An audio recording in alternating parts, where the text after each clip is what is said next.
sionismo moderno, el movimiento nacional judío moderno y el Estado de Israel nacieron sobre la base de la negación de la diáspora, ¿no? Esa fue la base ideológica del sionismo, más que nada desde la época de David Ben Gurión, que fue muy claro en este tema, ¿no? Que el sionismo es algo que no puede realizarse fuera de las fronteras del Estado de Israel. Y judíos tienen que llegar a Israel, eso es su destino, su objetivo, y la diáspora a él no le inspiraba ninguna credibilidad. Aquí se está creando un hombre nuevo, el hombre nuevo de la revolución sionista, y es realmente una mutación del genio judío, de alguna manera. Somos naciones diferentes, hablamos hebreo, tenemos una cultura en hebreo, tenemos un ejército. Aquí ha nacido y ha crecido un fenómeno diferente. Hay poco de común entre el judío israelí y el judío de la diáspora. Digamos, esa es la filosofía, la filosofía esencial. Y también, desde luego, estaba acompañada por un desprecio hacia los israelíes que abandonaban el país, ¿no? Los que descendían, los Yordim, porque se incorporaban a la diáspora. Rabin mismo les llamaba o les daba definiciones humillantes. Así que la diáspora, en el meollo, en el centro de la ideología más dura sionista, es algo que debe desaparecer. Pero esa visión fue diluyéndose a lo largo de los años. Por ejemplo, hoy que haya comunidades de israelíes fuera del Estado de Israel, en Estados Unidos, en América Latina, en distintos países, en Europa, ya no es visto como se veía anteriormente. Igual que puede haber franceses que viven en Inglaterra o americanos que viven en Italia, eso es parte, en mi opinión, de la normalización de la vida israelí y también del sentido de confianza en la persistencia, en la supervivencia del Estado. A pesar de los discursos de los políticos sobre las amenazas existenciales que existen, no creo que eso es algo que se ha integrado o se integró en los primeros años del Estado, pero hoy es una sensación que se diluye. Hay una mayor normalidad en la vida de los israelíes. Ya no son la sociedad movilizada, la sociedad que en pie de guerra. Puede sonar paradójico, porque ahí está Hamas disparando, y aquí en estos días vemos lo que ocurre en Israel, etcétera, pero eso no cambia lo que los franceses llaman el longue durée, el proceso de largo recorrido, ¿no? En lo que los israelíes sienten que ya no es la época pionera del sionismo duro y puro, ¿no? La propia palabra sionismo ya divide a los israelíes.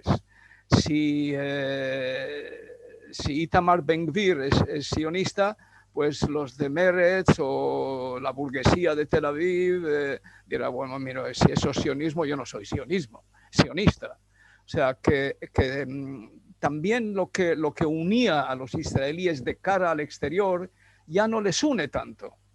Y así que en este contexto, yo creo que la diáspora se normaliza.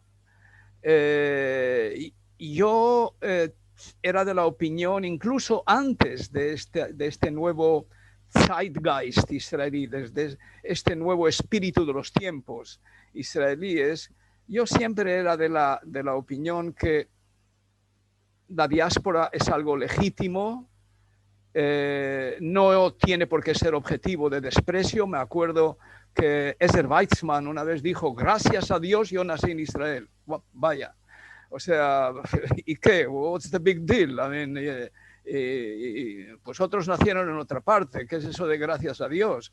Como si el Sabra es superior al judío que nació fuera de Israel. Yo creo que la creación del Estado de Israel y toda esta ideología nos hizo perder a los israelíes algunas de las cualidades de los judíos diaspóricos.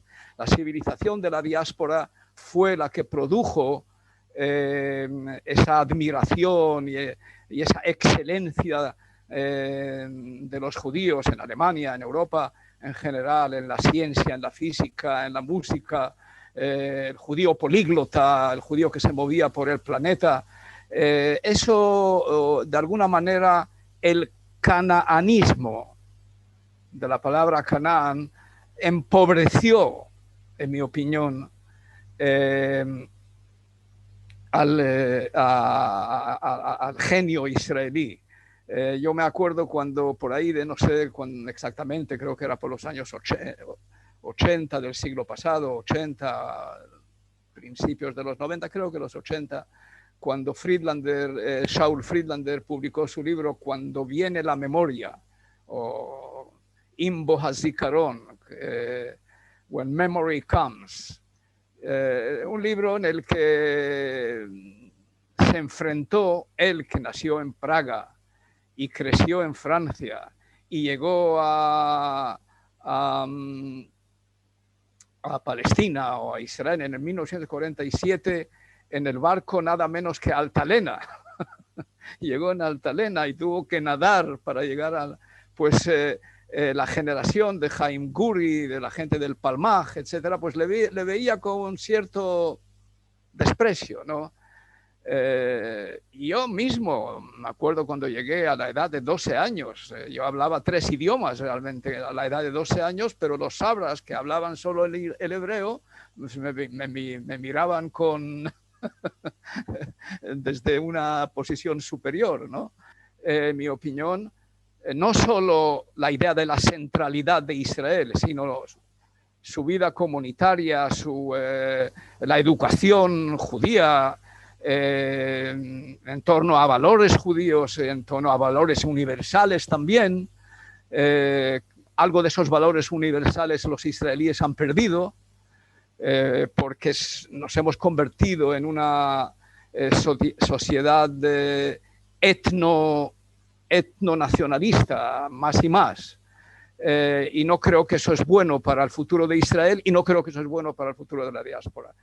La diáspora nació con la soberanía judía. Desde tiempos del rey Salomón hubo diáspora. Hay algo en nuestro DNA, ¿no? Que nos hace ciudadanos del mundo. Eso no me hace menos sionista el querer que haya aquí un Estado judío con valores algo mejores de los que prevalecen estos días en el discurso público, y al mismo tiempo sí que sea también un judío universal, una persona abierta a las sensibilidades de otros mundos, de otras civilizaciones, de otras culturas, etc. No hay que menospreciar la diáspora. Y la idea de la centralidad del Estado de Israel, eso lo he visto en ciertas comunidades que giran en torno a la cuestión del Estado de Israel. O sea, si es a través de Witzo, si es a través de Keren Hayesod, de Bonds, de Keren Kayemet, de organizaciones que giran en torno a este sol que es el Estado de Israel. no quisiera que esto desaparezca, pero me gustaría que no sea el único elemento aglutinador.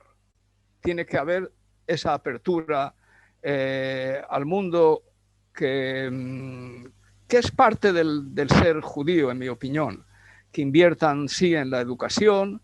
Es positivo que sus hijos vengan a Israel en proyectos que existen y que se han desarrollado en los últimos años. Yo creo que Yossi Beilin tuvo un papel muy importante en esto y yo lo felicito. Creo que es un gran proyecto de jóvenes judíos de la diáspora que llegan a Israel. Sería también positivo que judíos mantengan un pie en Israel, invirtiendo, teniendo una segunda casa, algo por el estilo, ¿no? Yo, francamente, creo que hay que buscar un camino medio, ¿no? No es ese absolutismo de la negación de la diáspora en el pasado, pero tampoco alabar un total desencuentro, una separación total. Es verdad que en los primeros años de la existencia del Estado de Israel, eso cambió el estatus de los judíos en la diáspora. Eso no hay que olvidarlo y los judíos en la diáspora no tienen que olvidarlo. Cambió de repente su sensación de orgullo por los grandes logros del Estado de Israel en la agricultura, en la cuestión, también la cuestión militar. Al fin y al cabo, el Estado de Israel se ha distinguido por dos cualidades en los primeros años del Estado que no eran particularmente cualidades del judío de la diáspora. Uno es la agricultura y lo otro es la guerra. Y eso no era exactamente la imagen que los judíos tenían de sí mismos, ni los goim, ni los gentiles tenían de los judíos. Pero en los últimos años, las comunidades judías están sufriendo por las políticas del Estado de Israel.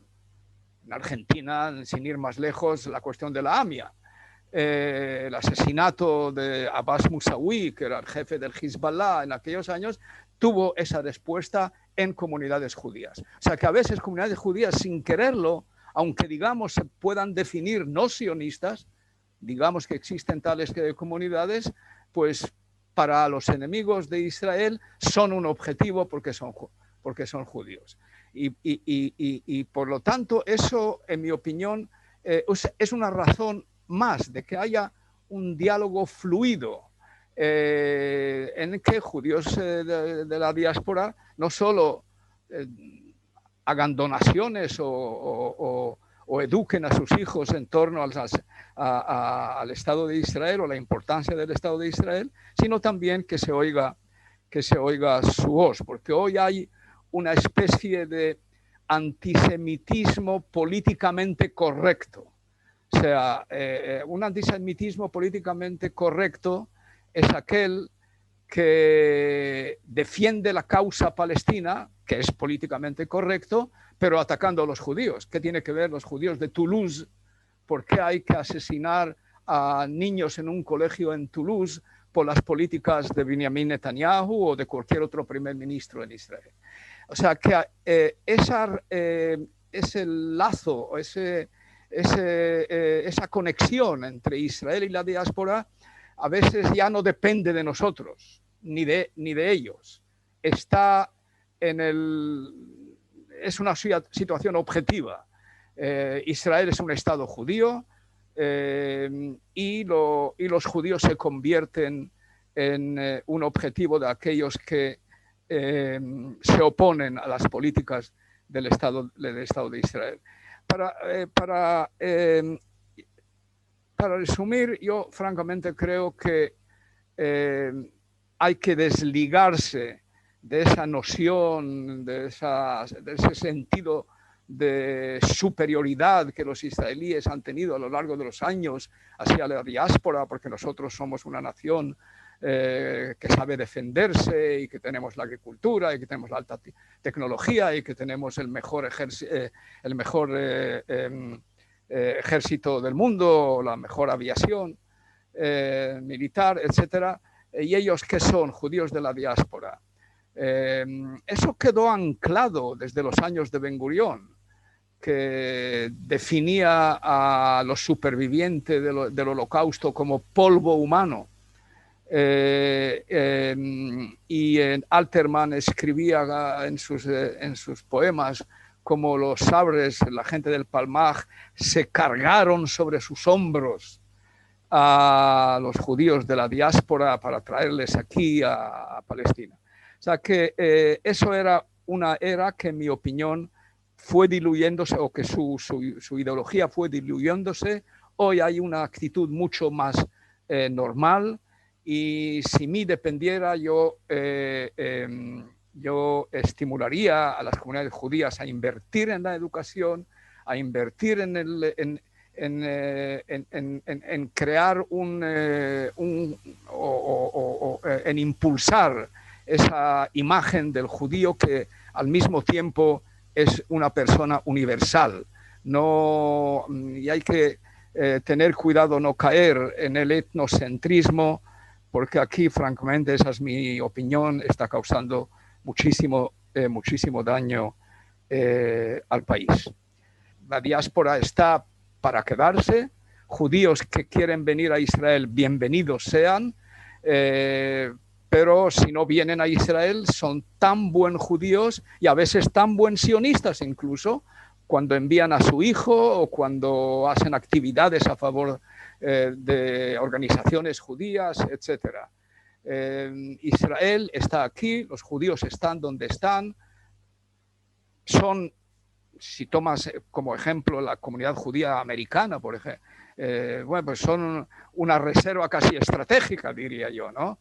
No es el caso necesariamente de comunidades minoritarias muy pequeñas, minúsculas, que puedan existir por ahí, pero sí, ¿qué haría el Estado de Israel sin los millones de judíos en Estados Unidos? Son un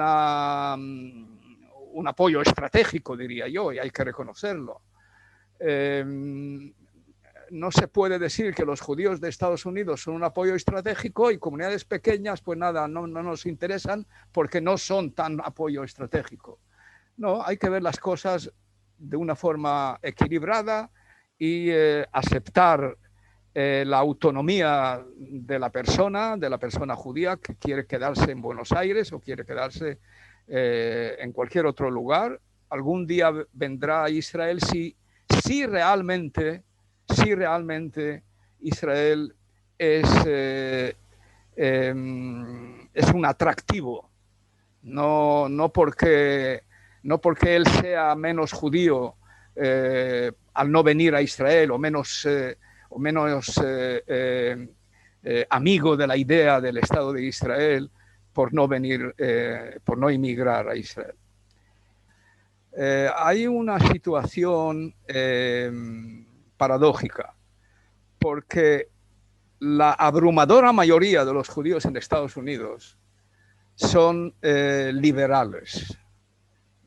Todos los sondeos, no sé si conocéis el Pew Research Center, que hace esos sondeos masivos, la mayoría abrumadora de los judíos reflejan o representan la comunidad más liberal en Estados Unidos, en todas las materias, en materias de LGTB, en materias de el estado de las mujeres, o sea, la igualdad de las mujeres, en todo. Y ellos son muy críticos hacia el Estado de Israel. Pero prácticamente casi todas las organizaciones oficiales, desde AIPAC, pasado por Bnei Brit y Anti-Defamation League y el Congreso Judío Mundial, pues representan o una visión como AIPAC bastante de derecha o una visión centrista, ¿no? O sea, que es legítimo que haya ese abanico y esos matices en una comunidad judía. No conozco ningún liderazgo en alguna comunidad judía que sea abiertamente crítico y frontalmente crítico con las políticas de Israel, porque siempre existe esa sensación, mira ahí los israelíes, yo no puedo ser más radical que los israelíes que luchan en las guerras, etc. Y por lo tanto, una crítica abierta a las políticas del gobierno israelí, no sé si existen seguramente, como decía yo, en Estados Unidos, entre aquellos que no están en el liderazgo, que no acuden a las políticas comunitarias para llegar al liderazgo. Yo me acuerdo incluso en la comunidad judía de Madrid, cuando yo era embajador, que los inmigrantes de América Latina, argentinos y otros, pues no realmente pertenecían a la comunidad judía, crearon su comunidad más reformista, más conservadora, porque la comunidad reconocida por las autoridades es una comunidad ortodoxa y nacionalista. Y ellos salieron de ahí. O sea que ese es un cierto problema, porque digamos, si estos jóvenes o estas familias judías de América Latina que llegaron desde los años 70 hasta hoy a España, dirían, no, yo no voy a crear una comunidad paralela, sino me integro en la comunidad existente y cambio su configuración política y religiosa, etcétera. Y eso no ha ocurrido. Por lo tanto, yo creo que los liberales tienen esa sensación, esa tendencia de separarse de las organizaciones, de la política comunitaria, y por lo tanto la voz de los líderes comunitarios no siempre refleja los matices en la comunidad. Existe esa diferencia entre la comunidad judía en Estados Unidos y las otras comunidades. Yo tuve la ocasión de visitar varias veces la comunidad judía en Chile.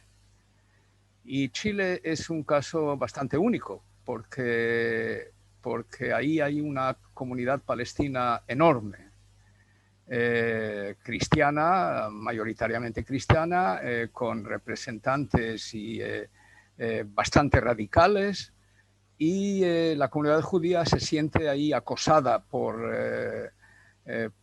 ese palestinismo muy radical de la comunidad palestina. Y yo visité varias veces y tuve diálogos y enfrentamientos con portavoces de la comunidad palestina, etcétera. Y mi consejo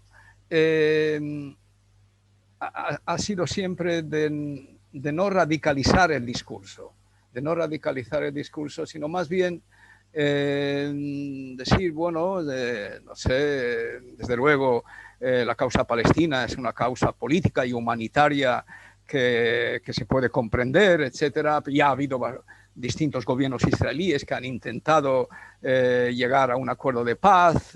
No estamos necesariamente de acuerdo con políticas maximalistas israelíes, pero tampoco creemos que las políticas maximalistas de los palestinos sirven a vuestra causa. Desarrollar ese tipo de discurso y no realmente, digamos, entrar en una guerra civil casi ideológica, ¿no? En la que está la comunidad de Chile. Realmente son personas a las que tengo muchísimo aprecio y se encuentran en esa situación de polarización total en la que se ven obligados a defender al Estado de Israel cuando no todo lo que hace el Estado de Israel es defendible. Y creo que es ahí donde ese camino medio que yo creo que es bueno cultivar y desarrollar y es legítimo, ¿no? Ahí en la comunidad de Buenos Aires, estuve hablando con ellos no hace mucho, pues tienen secciones que tienen alguna relación histórica con el Partido Laborista o con la Histadrut, hay otras secciones que están ligadas a otras tendencias, y me parece bien, y en fin, no tiene por qué ser un discurso único, ¿no? Claro, si los portavoces de cierta comunidad llegan a ser, digamos, la copia de Noam Chomsky, pues no, pues ya realmente hemos pasado las fronteras de lo sensato, ¿no? Uno no espera que el presidente de la comunidad judía, digamos, en Buenos Aires, replique el discurso de Noam Chomsky, que es también judío, pero es más radical que algunos palestinos. O sea, que eso desde verdad ya... por eso yo soy muy también, en mi visión de las cosas, yo soy muy relativista. Yo no creo en cuestiones absolutas, en absolutismo de cualquier lado, ni sea de izquierda, ni sea de la derecha. Y por lo tanto, ese relativismo yo creo que es importante en la vida, porque si no, nos quedamos en lo que el último ensayo de Amos Oz escribió sobre el fanático, ¿no? El fanático. Pues el fanático puede estar en la derecha como puede estar en la izquierda.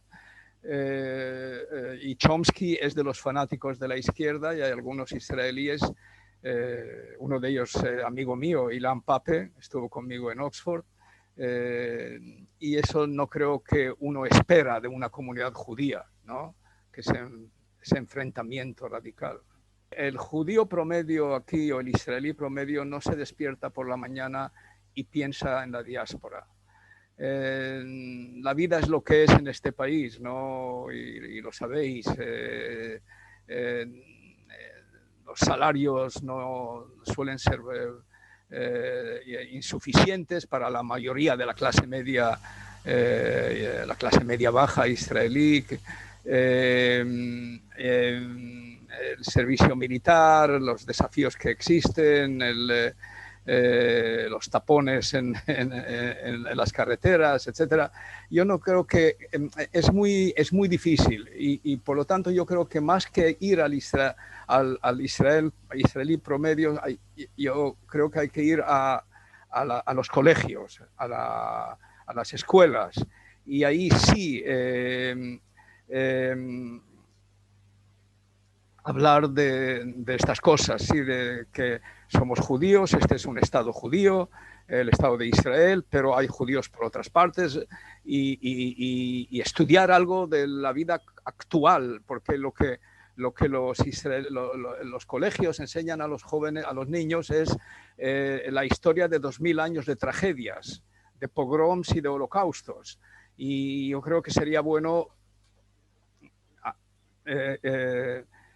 introducir clases, no como el tema principal, pero sí que exista esa noción de que la Israel judía forma parte de un universo judío más amplio, y eso, pues, ese joven será parte de esos israelíes promedios que tendrá esa relación o esa noción, porque hoy no existe, en mi opinión, el israelí de promedio, pues difícilmente le interesa esa cuestión. Le interesa cuando hay un atentado contra alguna comunidad, o un judío en un colegio, un joven, un niño es asesinado en un colegio, etcétera.